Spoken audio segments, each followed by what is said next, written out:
Welcome back into another episode of George in the Jungle, presented as always by Remington Tavern, coming at you live from the Cincy Light Studios. Remington Tavern can be found at 8892 Glendale Milford Rd, 45140, where they have their daily happy hour from 3 to 7 p.m., $5 bourbon whiskey Wednesdays, bottle cap bonanza Thursdays from 7 to 9 p.m.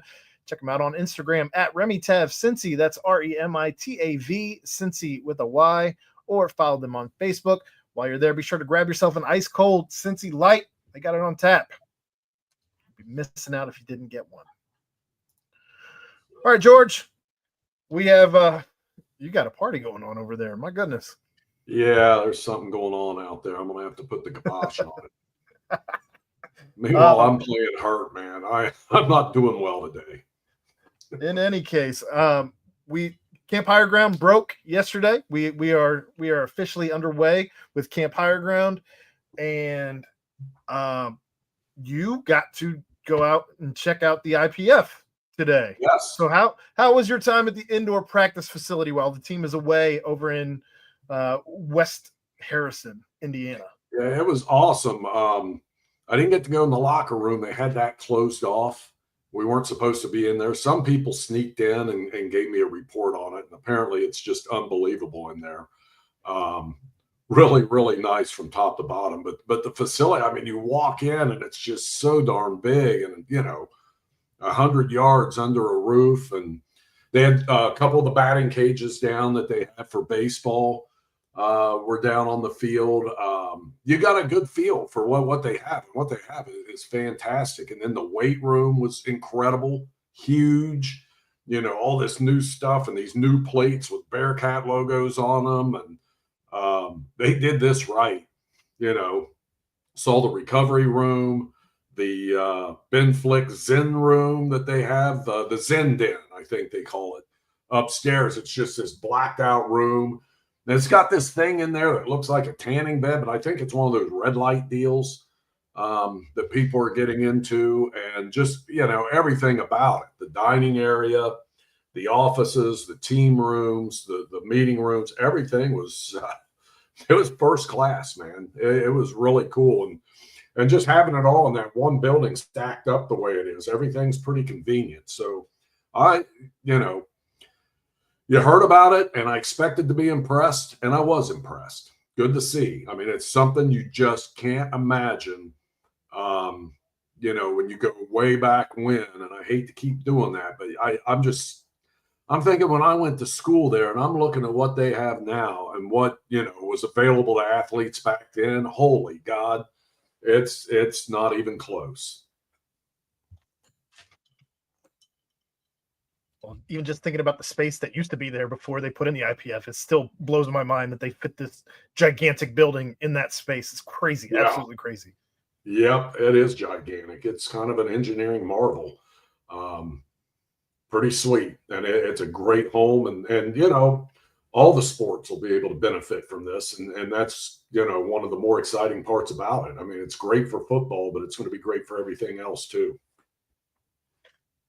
Well, like we were talking about earlier, Camp Higher Ground is underway, and yesterday, I think today too, they were just practicing with helmets, not full pads yet, just kind of getting a feel for things before they really get into the grind of camp here. And yesterday, it seemed that the humidity and the heat, there were a lot of drop passes. Mm-hmm. It sounds like today they fixed some of that with an earlier practice, and things got a little bit better with some of that receiving core showing off a little bit today, with Jeff Caldwell actually earning Chad's Dude of the Day today, whereas yesterday Matthew McDoom actually got Dude of the Day from Keegan. So good to see the offense bounce back today. Of note, Simeon Coleman running with the first team linebackers today, and Jonathan Thompson working in the second team as a veteran leader with the second team.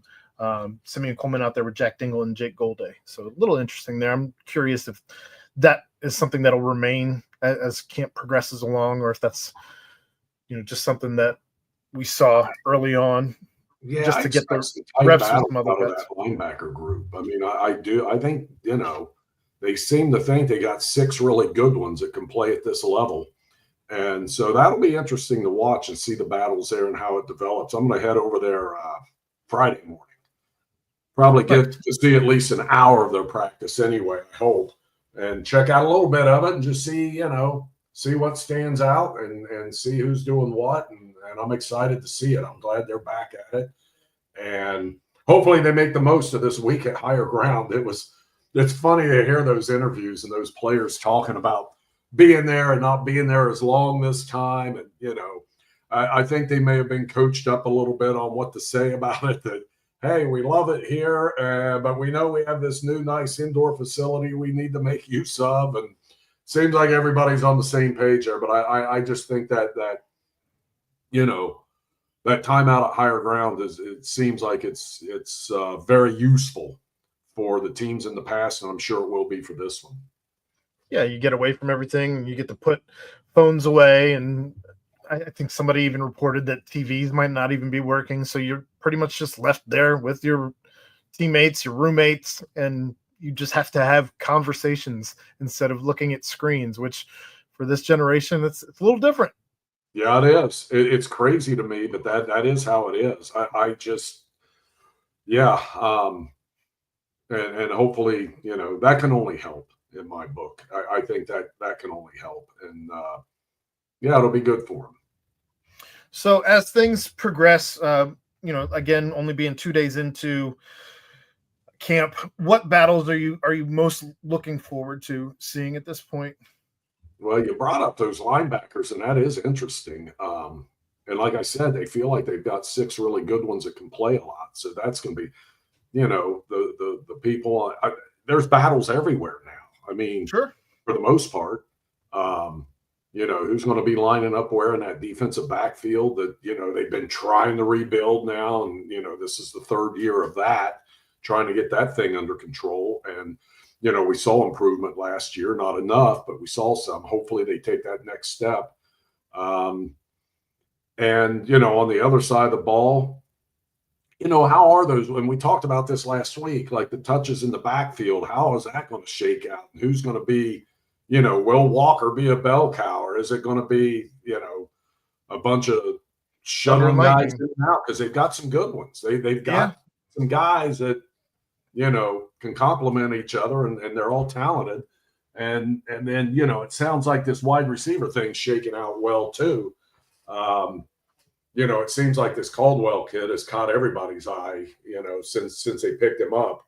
And hopefully he is the real deal, but they certainly have to have better production there this year if they're going to be successful. And so I'm excited to see what those guys look like when I get over there. I am looking forward to when they do put pads on, when I think that's when you'll actually get to see some of that backfield that you're talking about, because I don't think you really get a feel for the running back room until pads go on. Yeah. At that point, you'll have a better idea as to what Tawee Walker is giving you, what Evan Pryor, and is he going to take a step forward this season? Then you got Chance Williams, Manny Covey. Does Chance Williams still have something left in the tank after the injury last season? Right. Manny Covey, is he going to be able to take a step forward? He got an opportunity against Iowa State. Is he going to be able to do some more with that this season? Receivers, you got new receivers all around that entire room. We talked about that a little last week.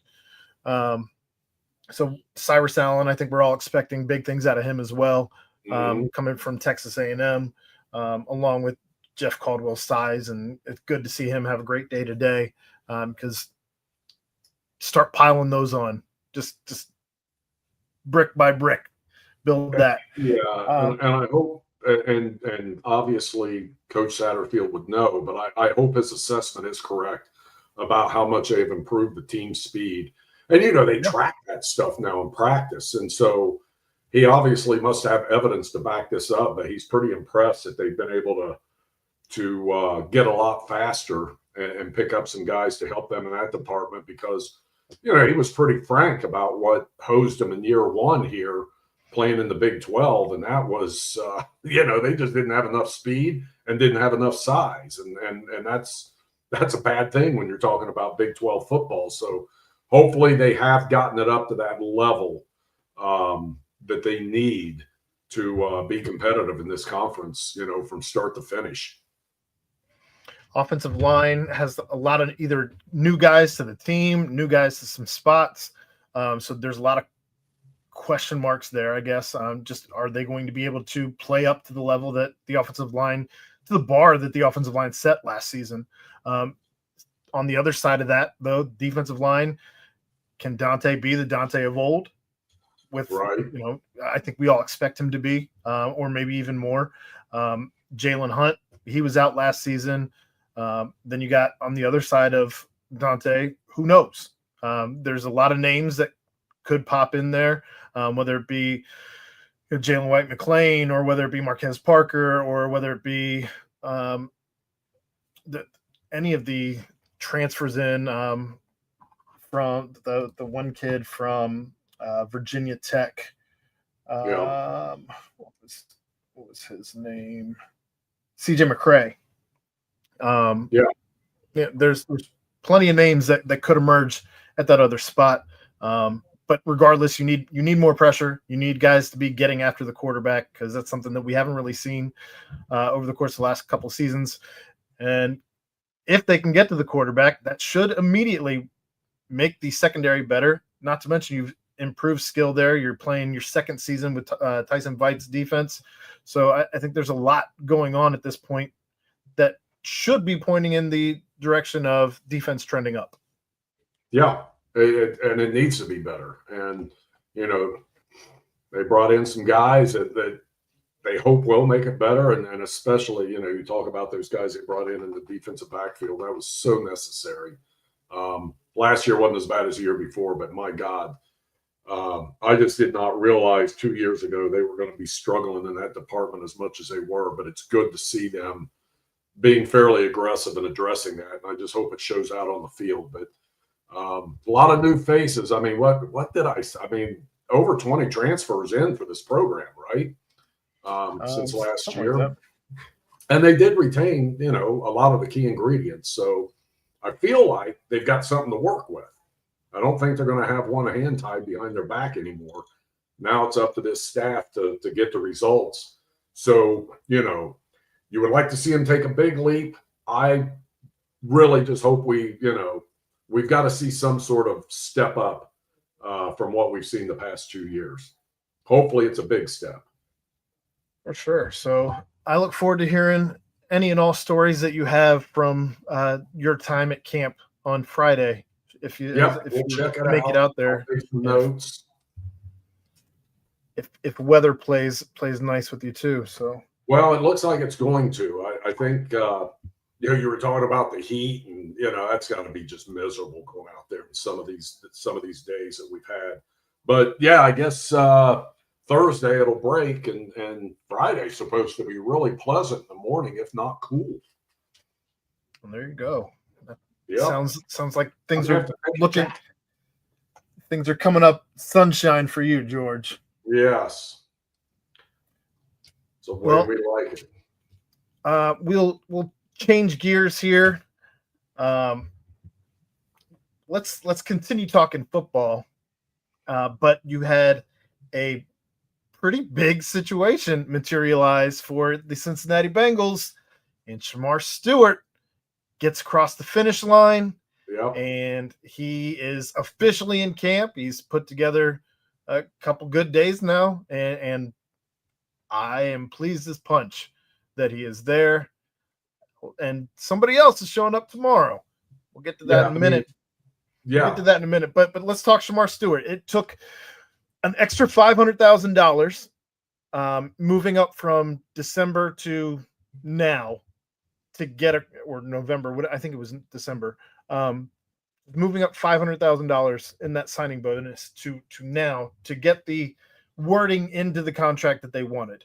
To me, this sounds a lot about nothing. Yeah, it sounds like they lost the game of chicken.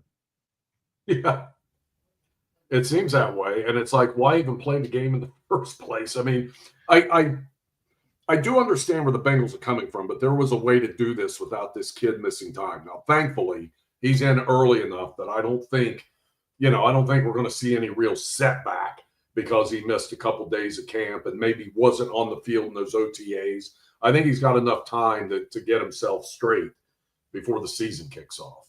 So I feel like they kind of got away with one here because I think that was just an unforced error all the way around.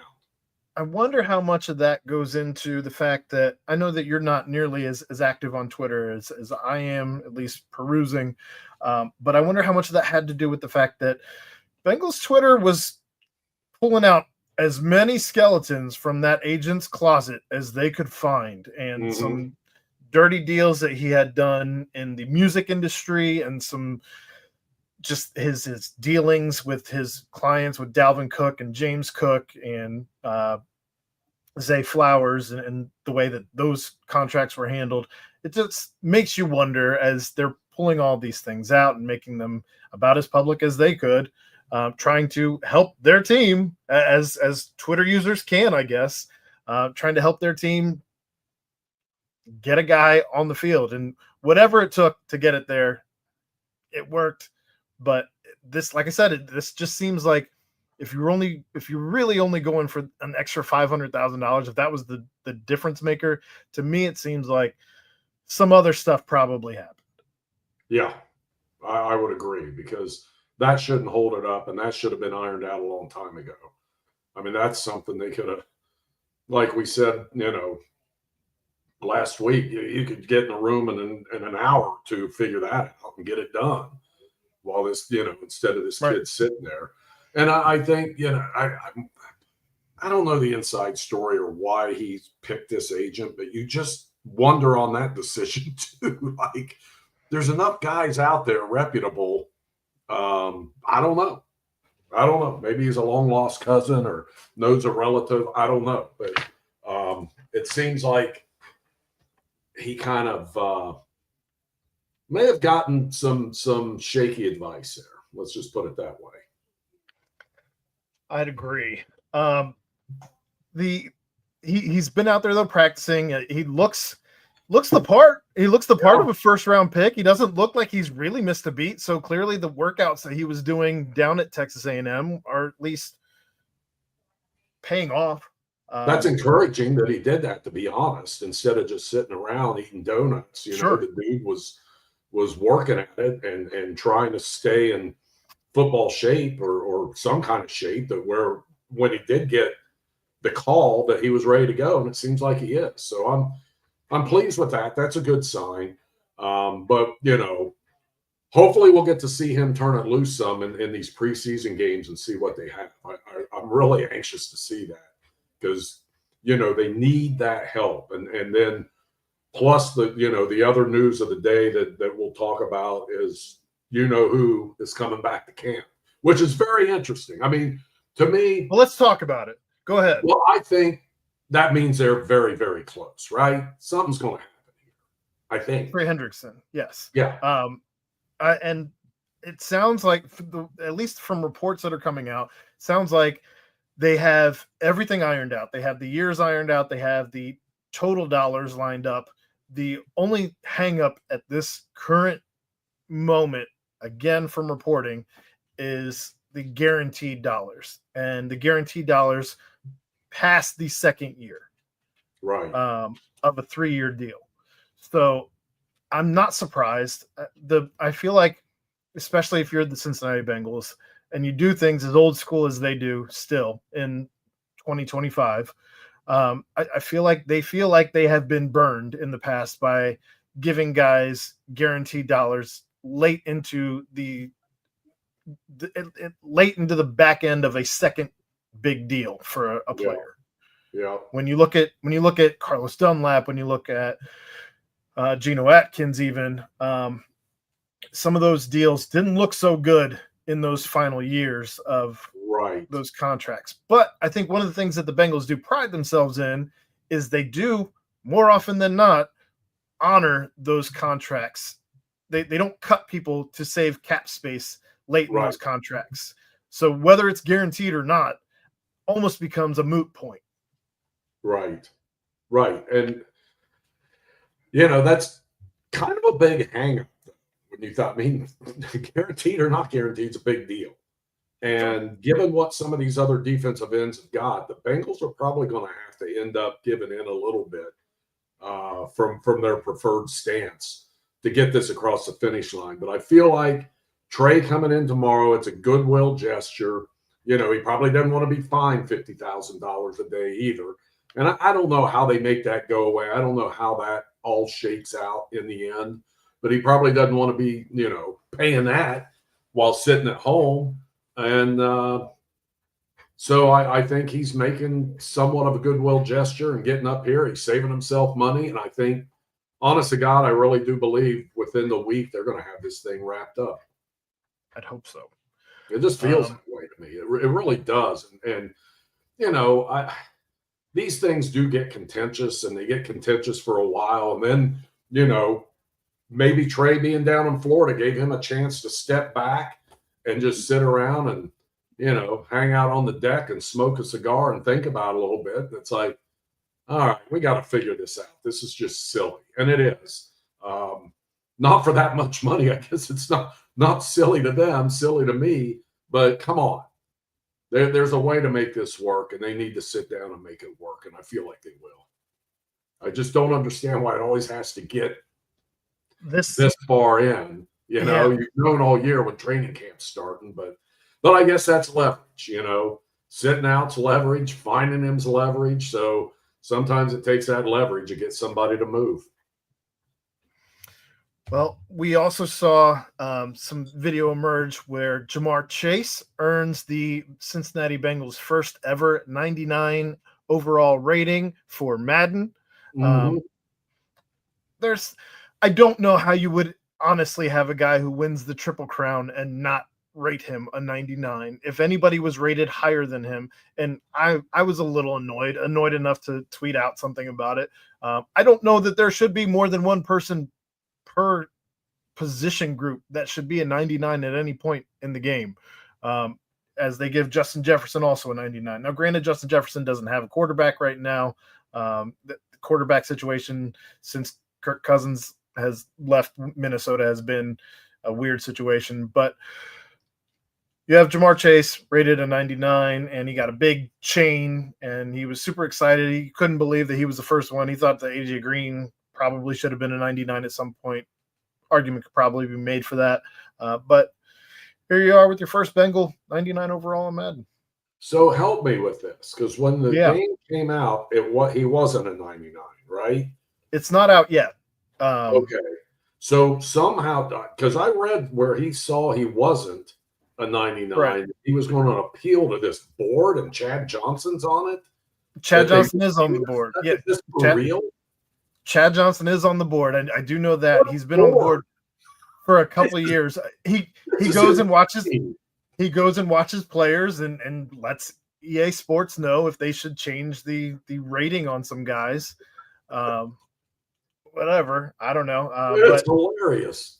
I mean, it's a video game.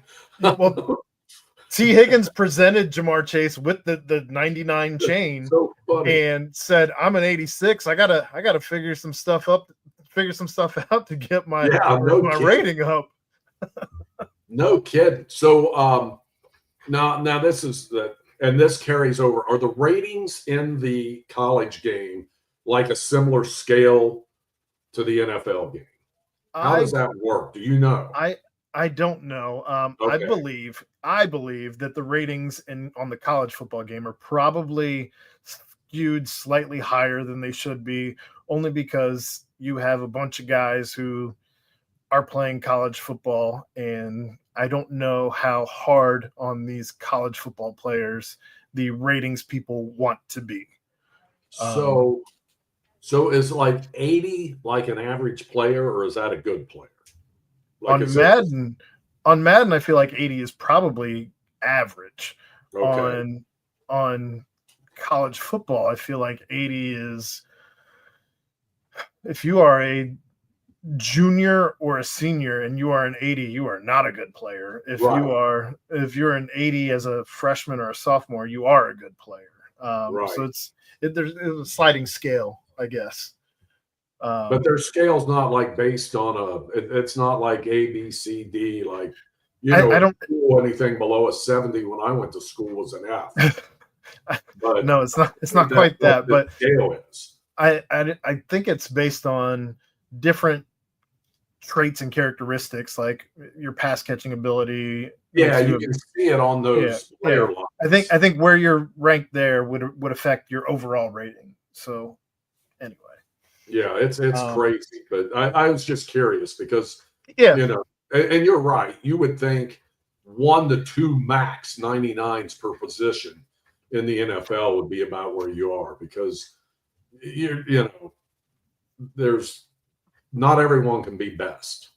And correct. So Jefferson and Chase are the 2 99s at receiver. Both LSU guys. Yep. That's crazy, isn't it? Isn't that something? Huh. What a program. Boy, they have put some players in the NFL, that's for sure. You aren't lying. Have you caught anything from Bengals camp, though, that catches your eye? I guess the other things that I could bring up that's caught my eye anyway. Amarius Mims has been an anchor on that offensive line. A lot of people have been impressed with the fact that he's swallowing up 2 guys regularly, sometimes 3. So he has been an anchor on that offensive line, which, let's be honest, offensive line has been not one of the Bengals' strong suits since Joe Burrow has been here. Right. So anything that you can do that's getting praise on that offensive line is nothing but a good thing. You've also seen Jermaine Burton continues to stack days, and that's a very good thing, especially when, I think we all expect Yoshi to be the incumbent third starter, but if Jermaine Burton can press him for playing time, for snaps, and I saw a podcast where Ted Karras was talking about the fact that he's earned the respect back and that earned trust back, and that's a big deal, because as a rookie, to lose the respect and trust of pretty much the entire locker room, to get that back into your second season, and we're only at training camp or summer camp, I guess. That's a big deal to get that back. It is. And kudos to him. Hopefully he can stay on that track and get the payoff when the season starts. And boy, does that give them another weapon. If he, think about the speed they have at receiver. If that kid's out there with Chase and T, and you got no slouch at tight end either. That guy, in fact, going into this thing, I think the Bengals were fairly comfortable with whoever was going to be that number 3 wide receiver, because they feel like they have a number 3 wide receiver in Gesicki. So I think they're in a really good spot when it comes to there. And it goes back to that offensive line you were talking about. If they just are adequate, right? Mm-hmm. This offense should be pretty damn good. And the further we get into camp, the more I'm siding with you in the fact that I am not sure they're done with guard yet before we get to game 1. I don't know either. Yeah. They'll be scouring the wires.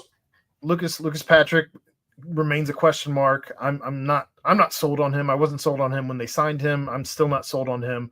Cordell Volson, who knows if he's going to be able to figure things out with this new offensive line coach. I don't feel like they got the guy right now who's going to be playing opposite Dylan Fairchild, and we'll see. They'll be looking. But Cody Ford's looked like he struggled a little bit. Yeah, I'm still glad they got him though, because he can do so many things. And he's a swing man, right? And then you hear there's some buzz around Chase Brown too, and what kind of season he may have, and it sets up pretty well for him with all those wide receiver weapons and the aerial attack. He could, I'm gonna be interested to see where he goes in some fantasy drafts, because obviously in Cincinnati players are probably overvalued a little bit when it comes to that. But man, that guy could have a big year for them because he could play every down if they want to go that route. I mean, yeah, he's fine catching the ball out of the backfield now. He's got home run capability. It's going to be. I keep an eye on that dude because he could have a monster year.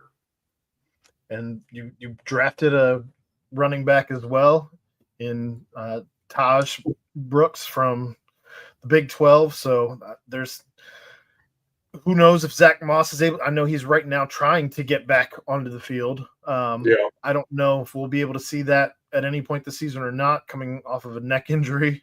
That's not a great injury for a running back, so we'll see. But a lot of things going on in that room. Yeah, Brooks will be fun to watch too, and I'm anxious to see him in the preseason. I just thought he's just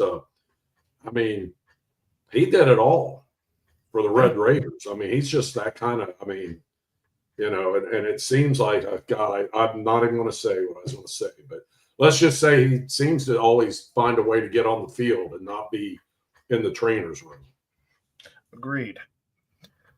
Anything else catch your eye? I know you had mentioned in our pre-show something about secondary has caught your eye a little bit with Dax Hill and that secondary.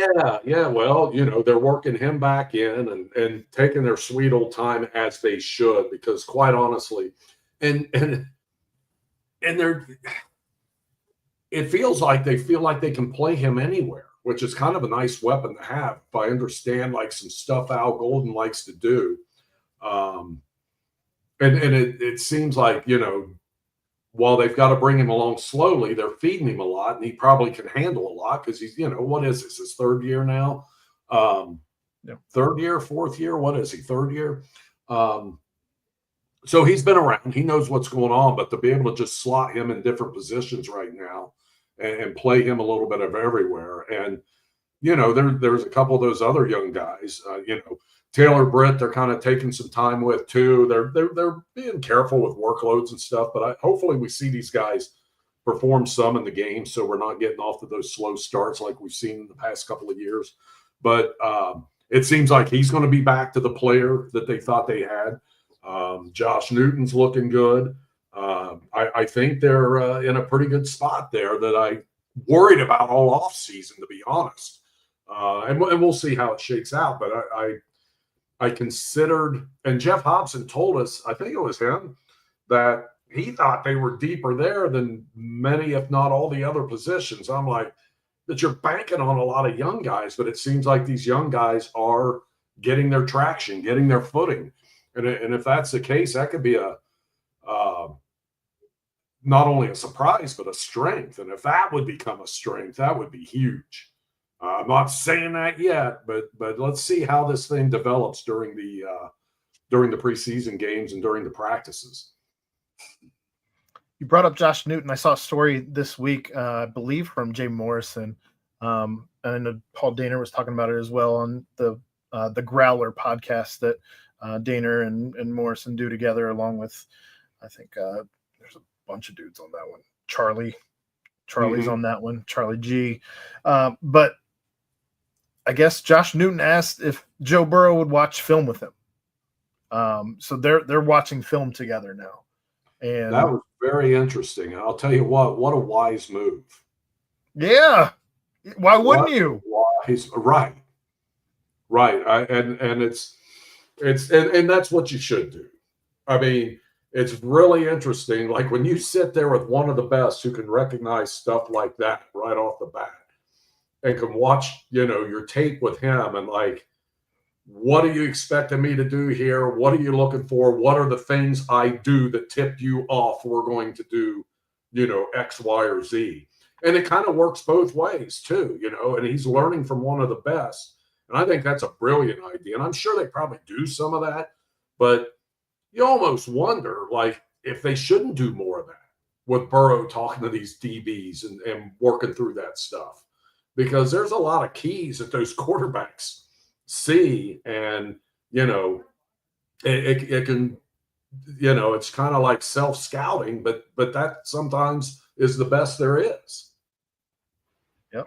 It's very interesting. And then, of course, players are still, it seems like everyone's real high right now. Now, obviously, you haven't seen an actual game of it, but players are still real high on Al Golden and this new defense is being installed. Yeah. And what do we got? A week from Thursday is when they turn it loose in a preseason game. Can't wait. And sometimes those things are just train wrecks initially because, you're getting out there and it's not like practice where, you got time to think before the play. If the offense is pushing you, your defense is lining up and it's like you're yelling a couple of freaking commands and you got to know what you're doing in a hurry. So it'll be fun to watch that and see if they are picking this up and if there's, good communication and not some of these mistakes made because of lack of communication. It's going to be fun to see what they say about all that because there probably is a lot of new stuff to this with what he's doing. Yeah. It seems like Joe Burrow is also in, actual midseason form as far as being about his own harshest critic and just not pleased with pretty much anytime he's talked. He's not been pleased with the way that practice has gone. And he's just continually the perfectionist.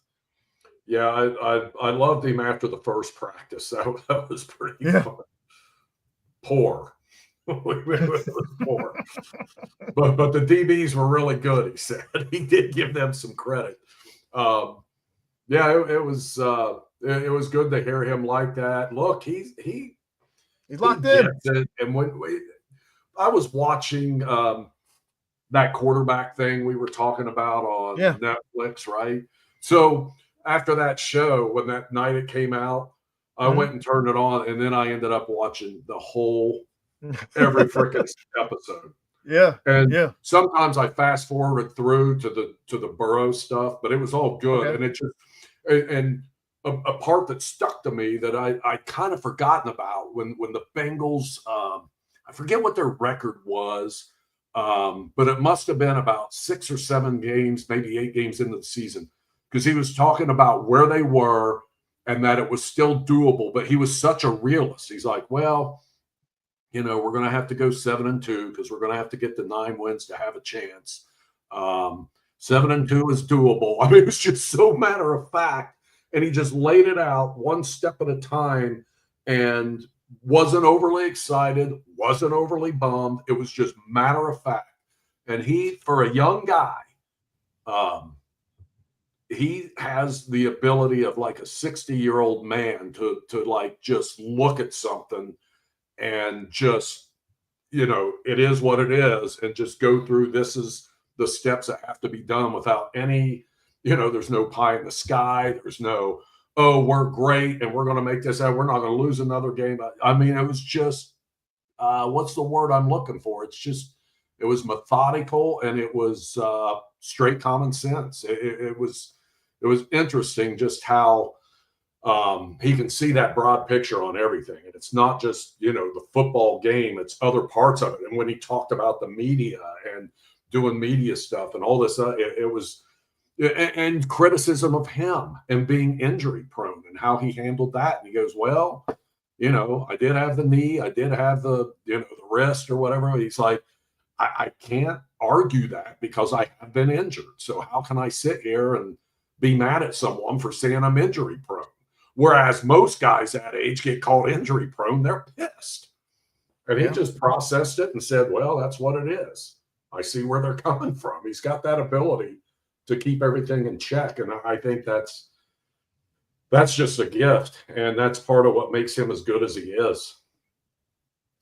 It was it's like what we saw with him and Zach at the end of the Tennessee game, where they win the game and he's so mad that they made those stupid mistakes. They were all mental mistakes, and he was right.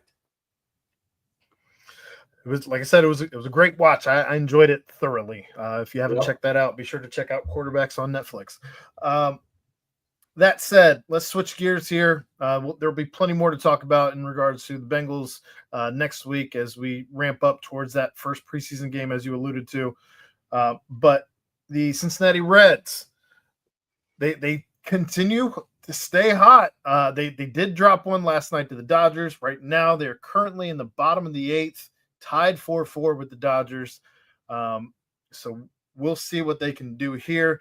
But they are one of the hottest teams in all of baseball. They stay at 6-4 over your last 10, but you are 5 games over 500 at 56-51. You are right now 2 games back in the wild card, depending on what you do tonight. So it's still definitely in contention for playoffs. You are quickly approaching the July 31st trade deadline. You are involved with a lot of names are right now being tied to the Cincinnati Reds. I personally am not getting excited about any of them because I don't expect this Reds front office to make any of those moves because a lot of them seem too rich for the Chiquita banana blood. Yeah. And we'll see. I don't know. You have the prospects. You have the prospects to pretty much make whatever move you want. Right. It's just a matter if you're willing to sell the future to play now. I don't know. I'm not expecting them to go big. I'm really not. And because you're right. I mean, we know how they're built and what they're trying to do long term. And they want these younger, cheaper players that they have, the club control over and all that. And they're not in the business of trading those guys away and bringing in high price guys that are going to cost them even more. Unless you can get that team to try to bring them back. Unless you can get that team to eat whatever's left on the deal, like the Reds have been, they've done in the past. They've eaten the end of a deal to get a guy off the roster, to bring in prospects. So we've seen names like Eugenio Suarez. Although he took a pitch off the hand last night. I don't know if you saw that or not. No, I didn't. So I don't know if that changes anything for him.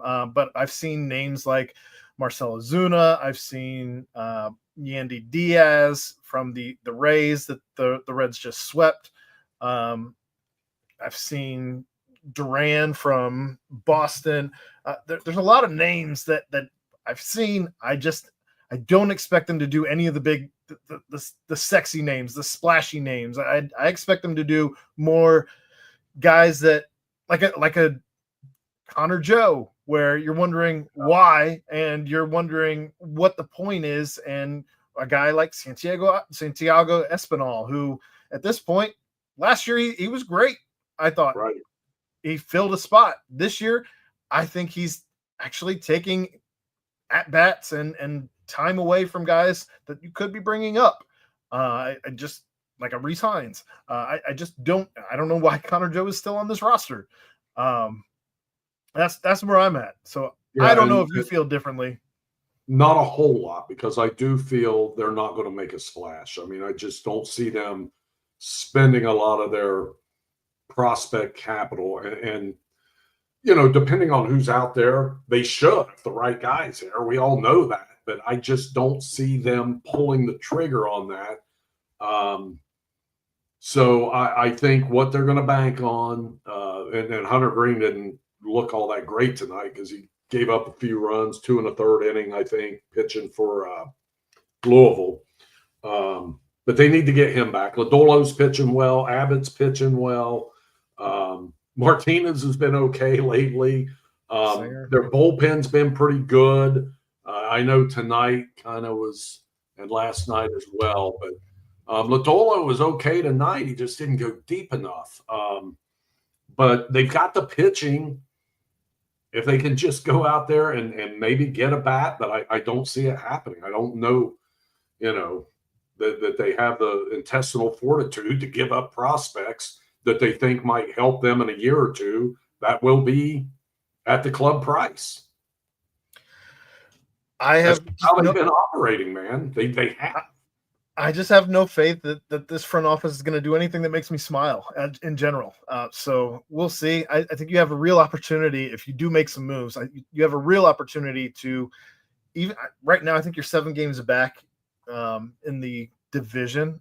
I don't think it's crazy to think that you could contend for the division if you make the right moves. Because I think at that point, if you bring in somebody who can either raise the ceiling for either of those corner outfield spots or either of those corner infield spots, right?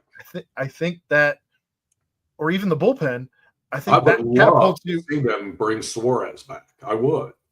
I would love that. As long as nothing happened when he got plunked Right. last night. Right. I think that would have a Right. massive If that effect on checks this. out okay, I think that would fit this team beautifully. He's having a great season from the plate. He brings in veteran leadership in a place that he's obviously familiar with, except this time he's got Tito at the helm, and that makes a world of difference too. So I don't know. I just it'd be really nice if they could do something like that, but I just don't. I don't see it. I don't either, but I hope like hell they do, and I think they should. And then, if you have Suarez and you're playing him at third, I don't know about you, but I think I know it's in the middle of the season. It's kind of weird they're doing this, but that Marte experiment in the outfield, I'm all for. I agree. I don't know what the hell's happened to him defensively over there at third, but this dude was a shortstop at one time.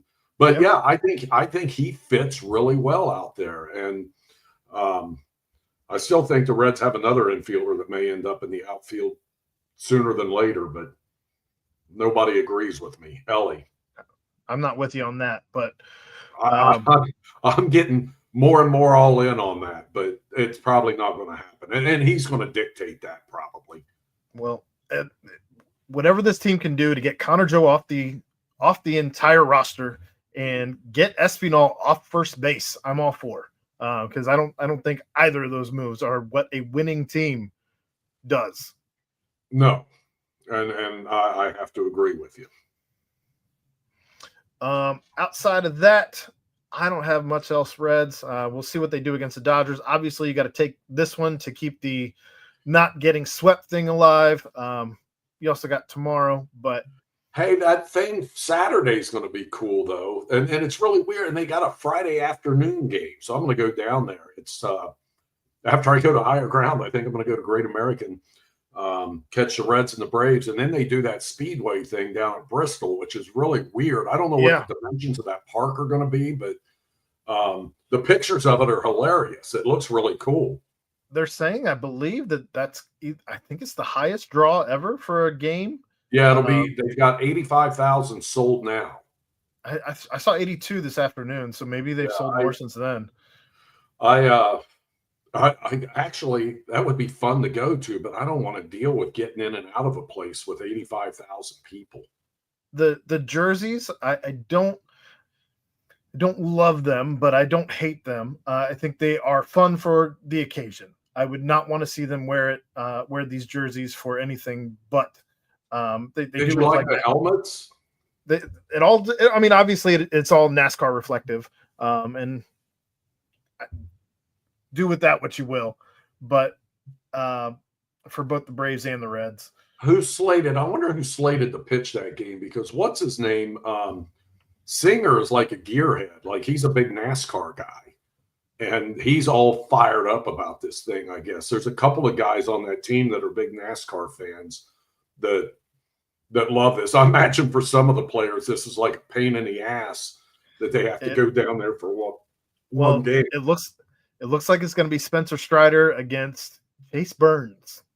Okay. Oh man, he can't catch a break. Weird venue that you're going to be out there in the infield of this racetrack with 85,000 people in these crazy stands down there.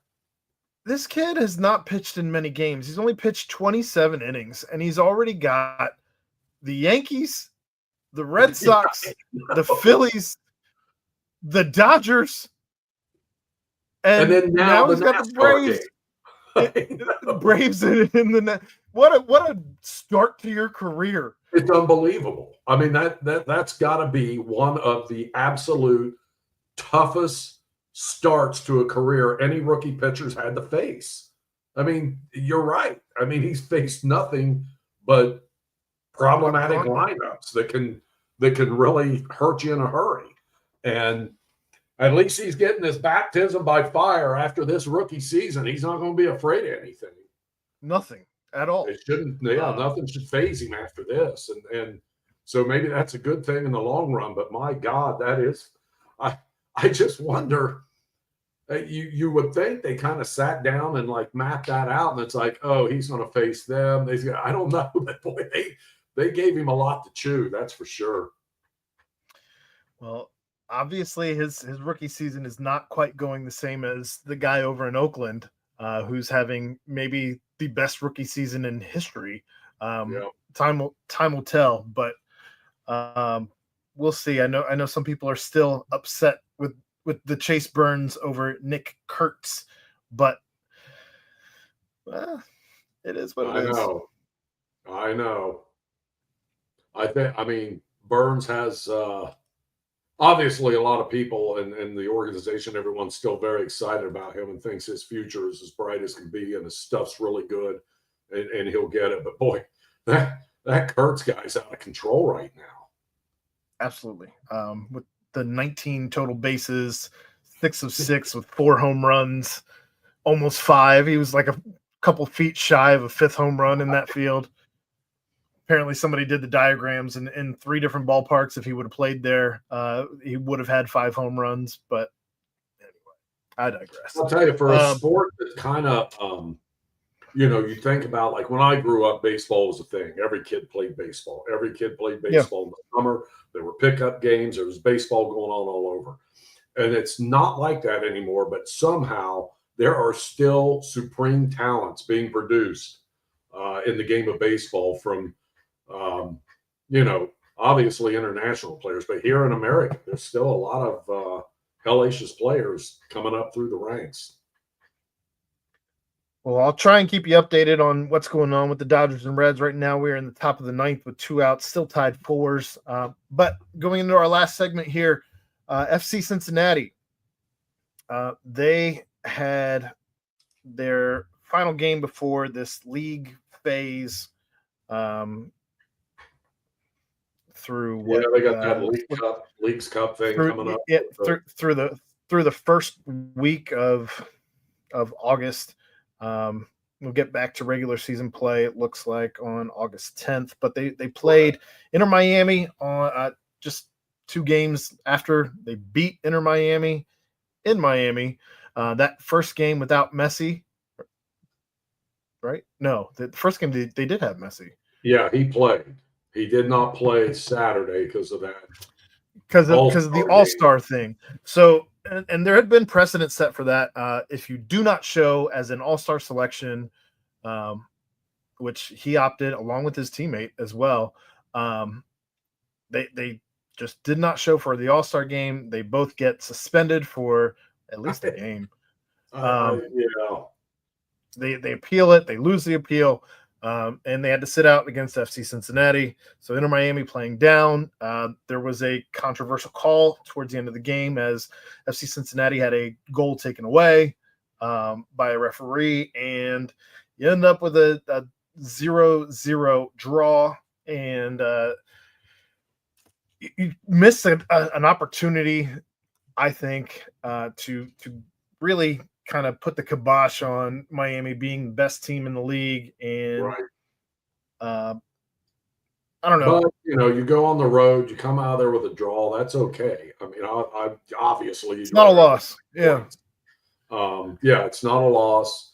So they get 4 points in the 2 matches with Miami, which is pretty good. They're still in a good spot. And Miami's good.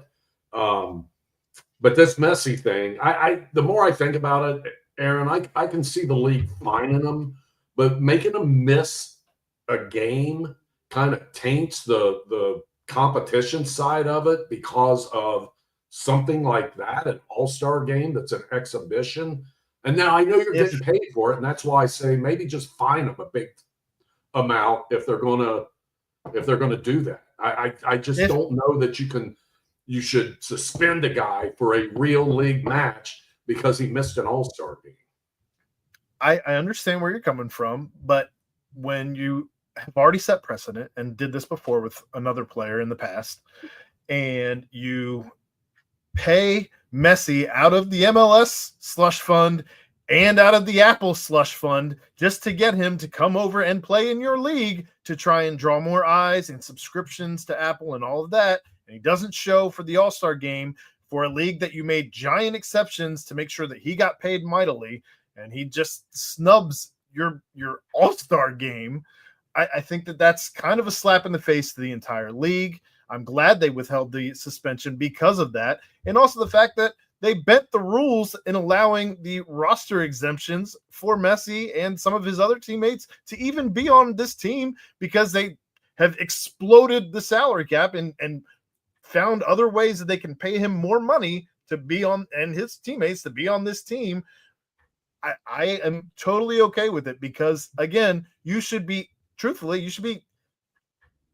in gratitude for the way that they have moved things around to make sure that you can come to America and play in that league. It should be mutual admiration, not I'm sitting out your all-star game.